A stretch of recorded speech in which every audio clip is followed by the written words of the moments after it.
Ladies and gentlemen, hello, welcome. Today's Tuesday. We are back in the first round of the group stage. We still got teams playing their first match of the group stage all the way through tomorrow. My name is Jonathan. Real pleasure to come to you live today. Yesterday, every single match ended in a draw. Unbelievable. 4 out of 4 matches to end up in a draw. When you got Spain versus Cape Verde playing, what are the chances of that? Man, what a match we had yesterday. So every match ended up in a draw, and we picked the later 2 matches correctly. Belgium did rescue a goal against Egypt to preserve the draw after Egypt scored first.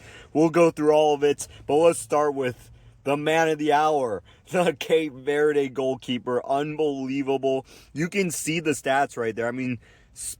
The whole entire match was played in Spain's part of the field. Let's just be real. And I know you heard Ferran Torres say, hey, this Cape Verde team made it nowhere past midfield. And that's true. What do you expect? They're a small island.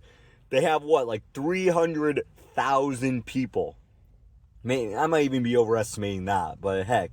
Somewhere 300,000, 350,000 people, bunch of islands in the west of Africa. Unbelievable first match of a World Cup. I don't know what I can say. Some of those saves, this is not a highlight video, but you look at the highlight video, some of the saves that goalkeeper made were absolutely astronomical. So what a match for Cape Verde. Spain gave it what they could. Lamine Yamal came in later in the match, and it just wasn't that. But you can see again, not much action from their strikers. Their defense stood tall. And their goalkeeper, that 8.5 rating, and him going all the way from 50,000 followers to about, as we speak, 10 million followers on Instagram. Just what a story. This is what you love about the 48-team World Cup. A team like Cabo Verde, or Cape Verde as we say in English, coming in there, crushing it. Or in other words, preserving a draw against a team that we expect to win the World Cup or go far in the World Cup, who are the European champions. But let's get on to Belgium and Egypt. Egypt had the first goal in this match. You can look at what we can see through Belgium. Kevin De Bruyne wasn't so much in the match, and you saw that he was just kept quiet. Great defense overall from Egypt. They really they closed every space well. They made it hard on Belgium. A lot of those shots on goal came from pretty far out from the Belgian team. And you can see even Egypt had 14 shots, 4 on goal. Possession was pretty even. This was a great game for the Egyptian team. And obviously it was unfortunate that they weren't able to quite come through in this one. But Egyptian team, the Mo Salah assist. He made a great play, great pass to the outside, and great goal for Egypt. What a match that was. 1-1 draw for Belgium and Egypt. We go to Saudi Arabia and Uruguay. Saudi Arabia got up on top. They beat Argentina in their first match of last World Cup. And here they were up 1-0 against Uruguay. Uruguay had themselves well on the ropes, but they were able to pull it out for a draw. But it was everything that I expected from this match. Now, Uruguay did dominate with crazy amounts of shots. A lot of shots on target. So you got to give the Saudi goalkeeper credit for all the saves he made. And you can see that 7.5 rating. So just like Cape Verde, Saudi Arabia's goalkeeper came to show up. Really stopped some big shots. But Uruguay able to rescue the point. You can see the performances from their players in the pitch. Some of their very best playing in the midfield. But what a job by both teams in a really hard-fought battle. We go to New Zealand. New Zealand 2-2 against Iran. This was in Los Angeles. All the night games are going to be on the West Coast because that's where it's going to be reasonable time. New Zealand was able to really get this all straightened out. They had 13 shots, 8 on goal. Iran just missed a lot of shots. They missed a lot of opportunities, but they had great goals. It was a very back and forth game. I expected both the teams to be even, but I did not expect there to be 4 goals overall between the teams. I did not think that there was enough attacking quality for this to happen, but the way they fought on defense, the way that the teams created spaces, it was beautiful to see. I was able to watch the whole second half of that one. Iran was able to to come out with the draw. New Zealand stood tall, did what they could. Love seeing this display by both of these teams. As you look at Iran right here, look at their lineups and some of their ratings, you can see besides their right back, most of their highest ratings are in the strikers in midfield.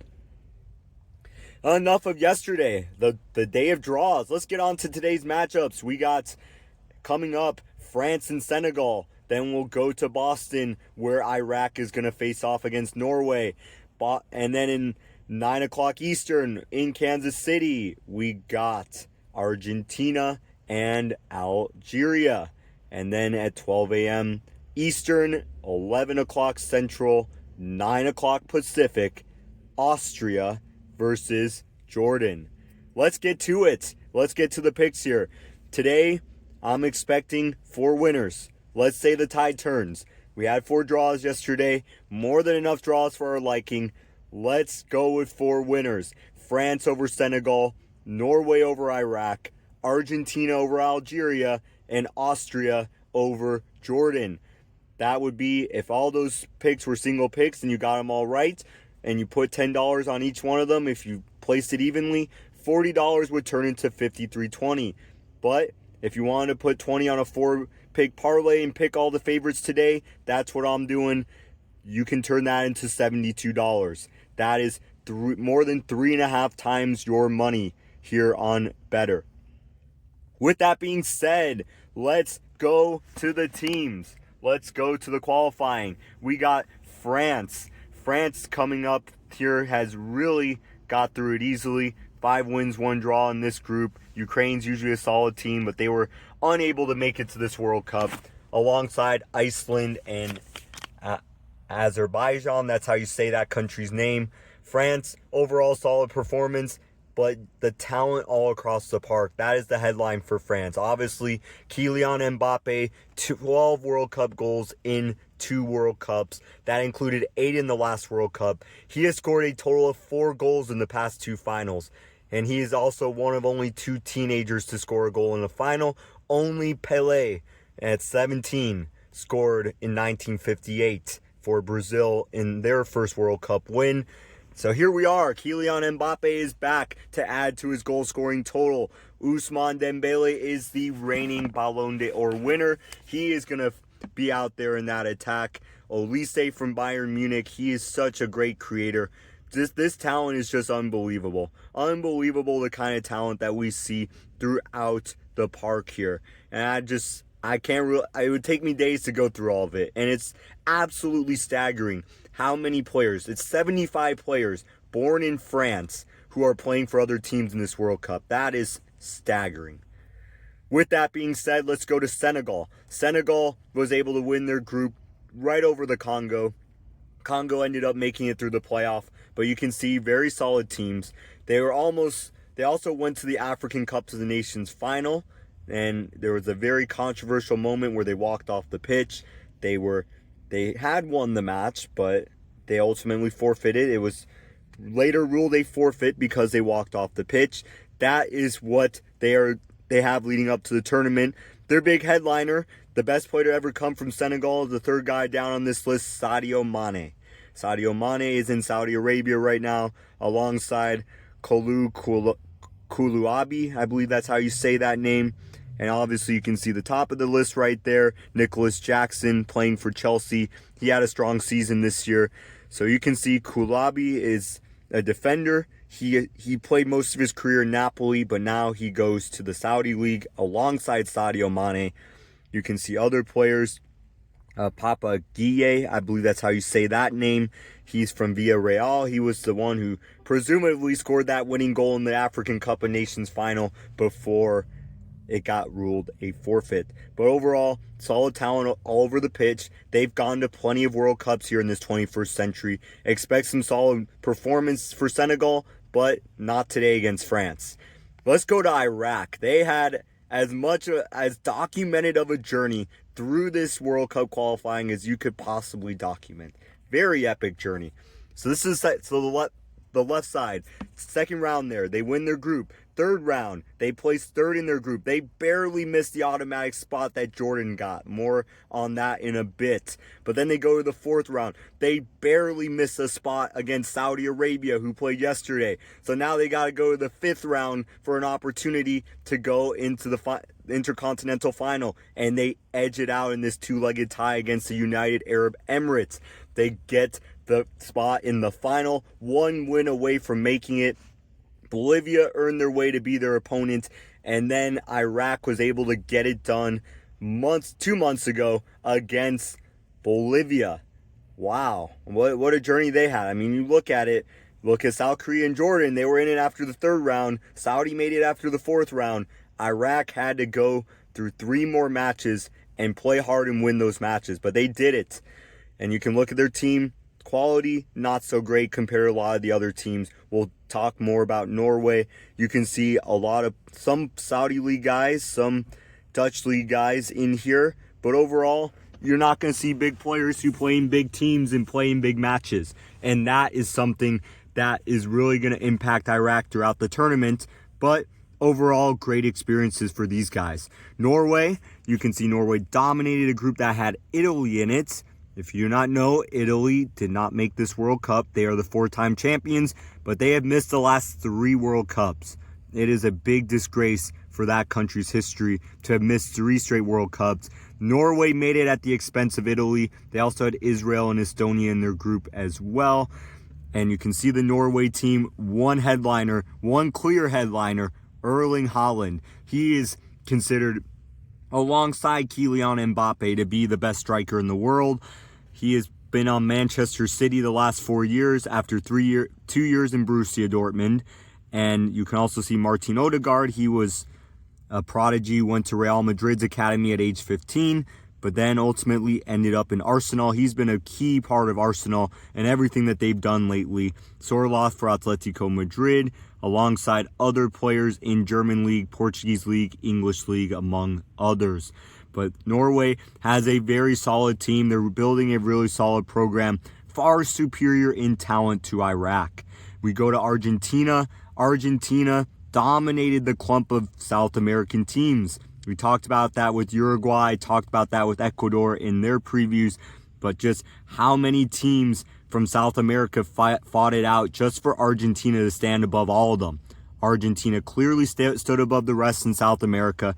They are the defending World Cup champions. Now, some of these guys, 4 years older, we don't have players like Angel Di Maria out there who scored a goal in the final, but you look at who they do have coming back.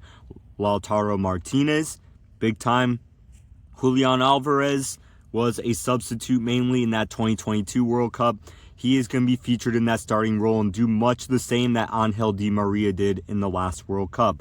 Lionel Messi, enough said about him. He's the generational player, widely considered to be the greatest player to ever play now, having won the World Cup with everything he's done. Now, obviously, Pelé won 3 World Cups. I mean, I am Brazilian. I can just argue all I want, but Lionel Messi, undoubtedly the greatest to have ever played, the top 3 greatest to have ever played. We can debate the rest later. But you can see other guys, Enzo Fernandez, Alexis McAllister, or McAllister in English. And then you got, of course, a headliner from last World Cup as well, the goalkeeper Dibu Martinez. Dibu Martinez, or Emiliano Martinez as his real name is. We call him Dibu. He's been on Aston Villa all these years, but he has done an amazing job. He's just continuing to age well. So they got a pretty solid team there, as does Algeria, who crushed their World Cup qualifying group. You can see over Uganda, Mozambique, not really much soccer countries there. But Riyad Mahrez is huge. He's on the Saudi Arabian League, but he was a key player in the Premier League for many years for both Leicester City in their historic title of 2016 and in Manchester City.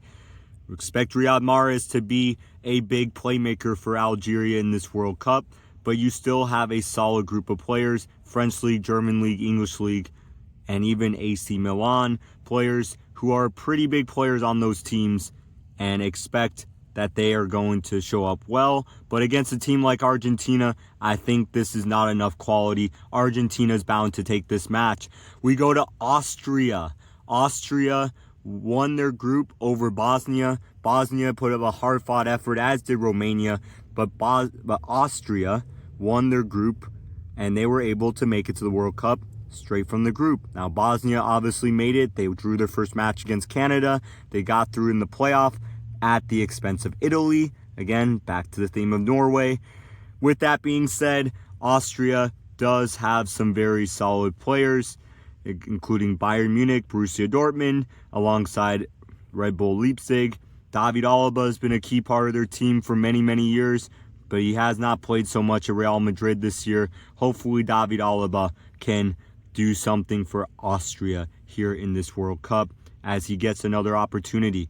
That being said, they do have a lot of, honestly, pretty talented players, but, do I think this kind of quality is going to get far past the round of 32? No, but against this Jordan team, they should be able to win it.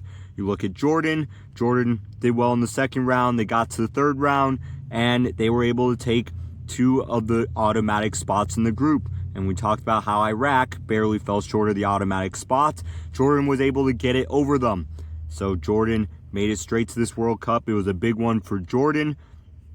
But you can see, still not great quality.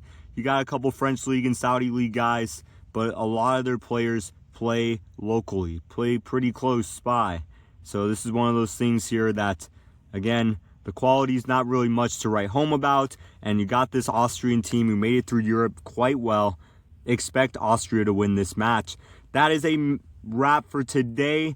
Comment down below any questions. Comment your thoughts. Let's get after it. Let's enjoy more World Cup intrigue.